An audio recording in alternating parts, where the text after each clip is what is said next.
Once I have my grandchild, you are nothing to me. These were the harsh words my mother-in-law, Mary, hurled at me after I finally became pregnant and gave birth in my 8th year of marriage. In reality, it seemed she didn't even want a grandchild. She probably thought she could kick me out and just live happily with her overly doted-on son, but life isn't that easy. I'm Janet, a 38-year-old housewife who finally had a child. My husband is Tom, a 40-year-old mama's boy. Tom has a younger sister, Emily, who is 7 years younger than him and still lives unmarried with our in-laws. So we lived in an apartment about 30 minutes away from Tom's parents' house. After 8 years of marriage, I finally got pregnant. It was such a long journey to this point. I naively thought getting pregnant would be easy after getting married, but 5 years flew by in no time. And then I really started to worry and went to the OBGYN. The doctor said there were no particular problems, which was a relief, but Mary was not convinced. If there's no problem, then why aren't you getting pregnant? Probably because you were fooling around before marriage. I had Tom just 1 year after getting married. Maybe there's a difference in how we perform as wives, she would say. Dripping sarcasm almost every day. Tom, my husband, also loved children, so he seemed to be running out of patience with me for not being able to conceive. And recently, he's been going straight to his parents' house from work on weekends and staying there. I was constantly on edge, thinking that if we didn't have a child soon, divorce might be on the table. So, when I finally found out I was pregnant, I was truly overjoyed. However, morning sickness started soon after, and I couldn't even be happy about being pregnant. In my case, I could only eat very specific things, smelling anything else was a no-go. So naturally, I couldn't cook. Then, of course, Mary would come over to our house just to criticize me. You're just lying around doing nothing while not even making meals for my dear Tom?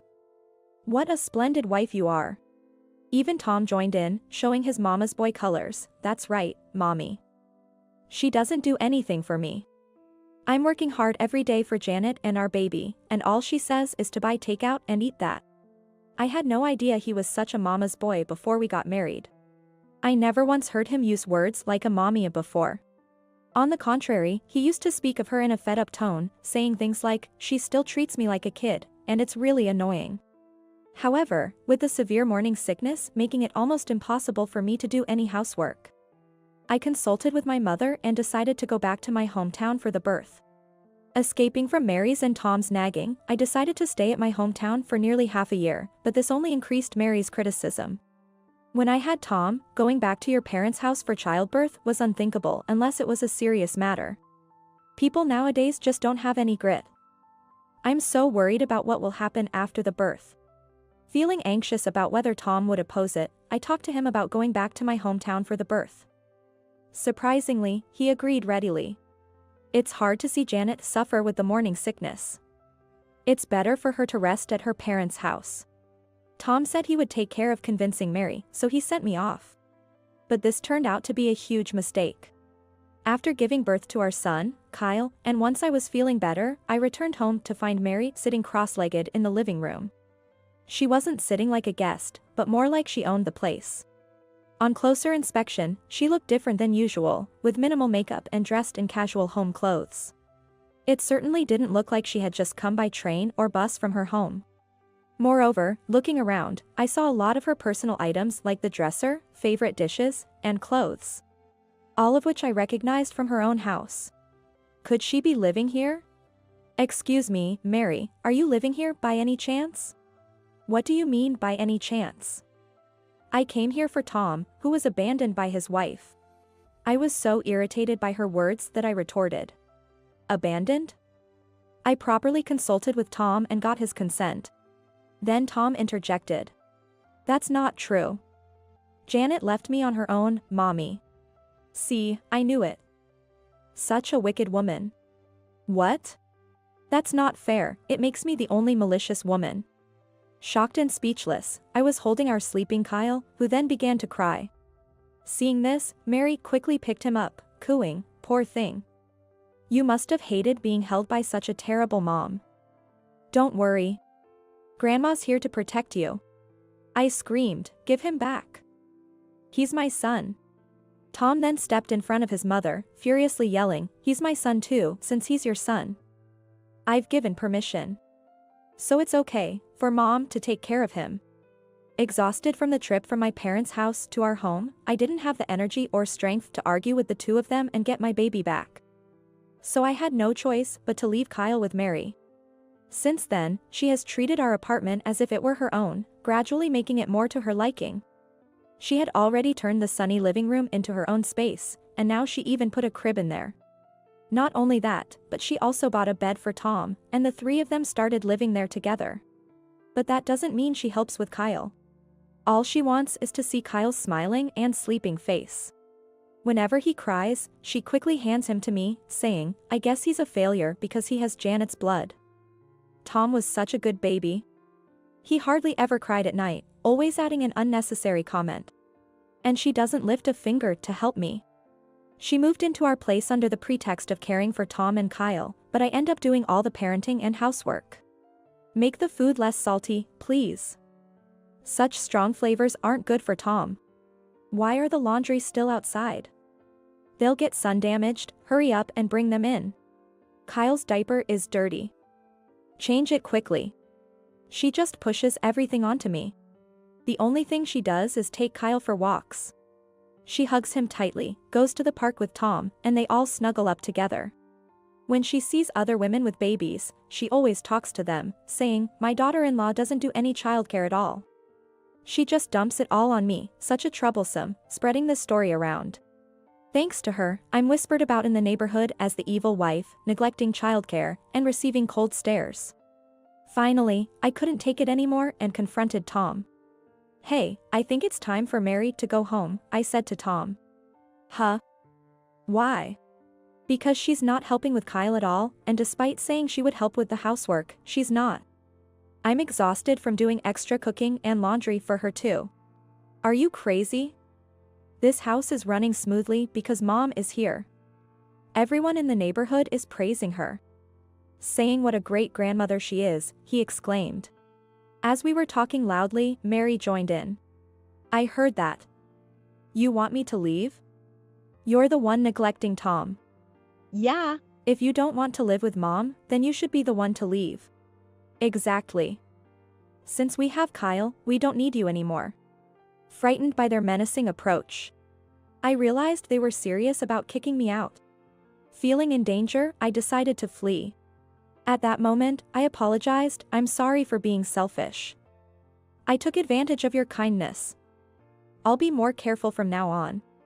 To calm their anger. That night, when Kyle started crying, I saw my chance.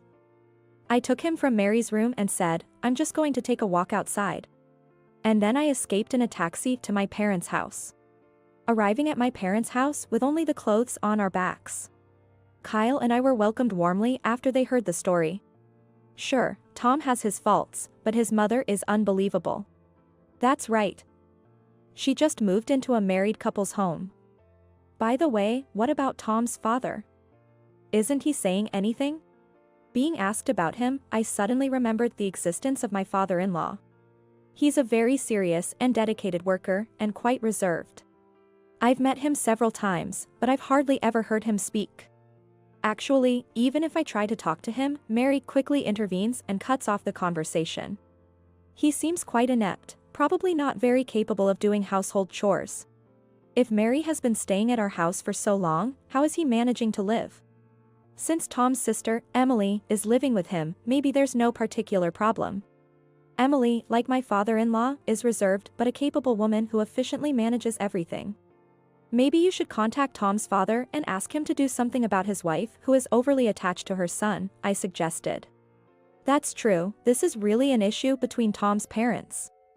So maybe you should explain the situation over the phone to his father and try not to get too involved, they advised. Indeed, if Tom's parents had a good relationship, his mother, Mary, wouldn't be clinging to her son or staying at his house. So there might be some issues between them. But I couldn't just call my father-in-law out of the blue and ask about their marital relationship. Nor could I bluntly ask him to take back his wife. So, I decided to call Emily, Tom's sister. "Emily, this is sudden, but how is your father doing right now?" Her response was unexpected. "I thought you and Dad had nothing to do with each other anymore." "What? What do you mean, nothing to do with each other? Actually, your mother has been staying with us and I had to flee to my parents' house. I'm trying to avoid divorce with Tom, especially for our child's sake. Emily seemed reluctant to get involved, responding, so, what does that have to do with Dad and me? What? What does she mean? I couldn't make sense of it. But it seemed Emily was just as confused, and we agreed to meet at a cafe the next day. That's when I learned something shocking. Tom, let's get a divorce.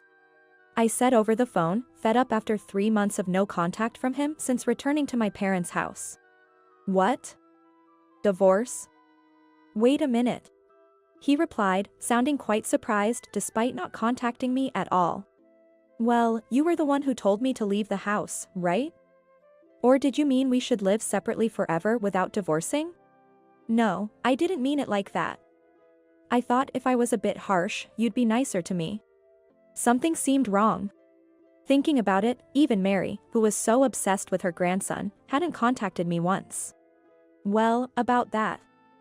Mom said she doesn't want a grandson with your blood, and she's been clinging to me. What's going on? He's calling her a mom instead of a mommy.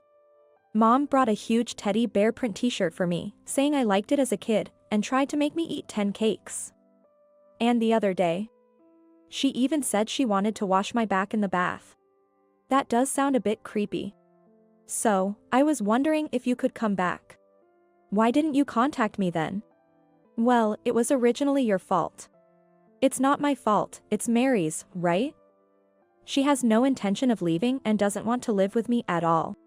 I said sharply, and Tom stammered, well, that's when I bluntly told him what I had learned from Emily. There's no way she would leave. Your parents are divorced, aren't they? According to what Emily told me, her father had long suspected something was wrong. He noticed that his wife favored Tom over him and Emily, who resembled him, and he even questioned why Tom didn't resemble him at all. When his wife insisted on moving in with Tom to take care of him, he thought it was abnormal and secretly requested a DNA test. The results showed no paternal relation between him and Tom. When confronted, his wife admitted that Tom was the child of a man she was truly in love with while being in a relationship with her husband. Things escalated quickly after that. Her husband demanded a divorce, and with no place to go, she clung to Tom. No wonder she brought all her belongings, from clothes to accessories. She had nowhere else to go. Tom, turning red, confessed, yeah, that's right.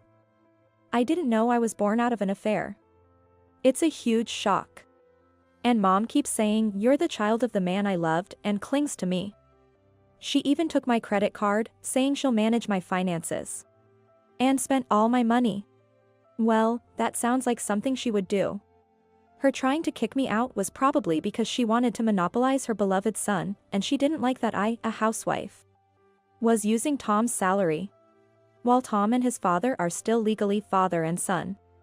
His father intends to file for a declaratory judgment on the non-existence of a biological parent-child relationship.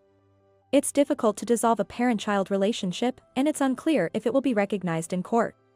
But his father has hired a top-notch lawyer and is determined to fight it out. Look, I don't have a home anymore, and I'm stuck with my burdensome mother. I need you to come back and help me handle her. Huh? What are you talking about? So basically, you want to dump your troublesome mother on me? No way, I'm not interested. After saying that, I hung up the phone. Then, I quickly asked Tom for a divorce. I also demanded alimony, a share of the property, and child support. I got the lawyer, who was handling my father-in-law's divorce and the disconnection of the parent-child relationship with Tom, to take care of these matters as well. As a result, Tom and his mother ended up with a significant debt from the alimony and other costs, forcing them both to work non-stop, every day from morning till night. Well, that seems like a natural consequence. Now, I'm living with my parents, raising Kyle. I started a clerical job through a friend's referral, and it's going well. Though I've lost contact with my father-in-law, Emily, who lives with him, still visits occasionally because of her blood connection to Kyle, helping me out a lot by playing with him. I'm determined to raise Kyle well, hoping he doesn't turn out like Tom.